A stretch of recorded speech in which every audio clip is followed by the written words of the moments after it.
to me about the biggest money mistakes people make in their 20s. Avoiding looking at their finances. That is the number one thing that sets people back. It's very easy to do, to just ignore it.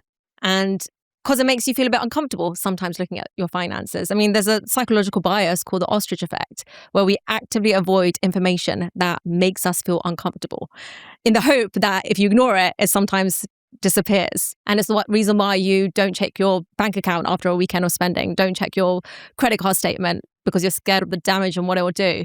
But in your 20s, you are creating the habits that will either over time compound for you or compound against you.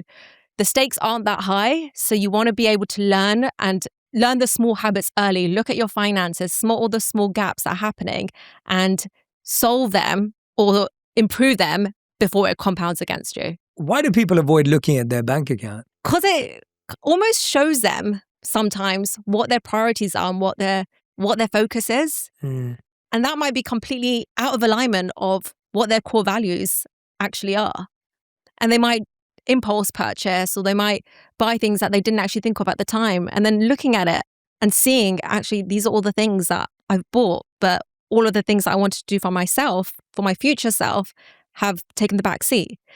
So I think that's a big part of it. Yeah, I saw this study years ago which talked about how money has changed. So for example, before when you paid for something, you took cash out of your purse or wallet and gave it to someone. So you actually had to count how many dollars, how many cents, how many pounds, wherever you live, right? And you had to count and you'd be like, oh my gosh, this is a lot of money. Yeah. It's $100, it's $50, whatever it is.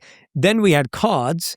And so now you can't see money anymore. Okay. And so it's so much easier to tap your card and put your card into a machine than it is to actually count the dollars. And now you just do an online transaction. So you don't have to give anything. You literally just type in a code or press buy and you click or whatever it may be.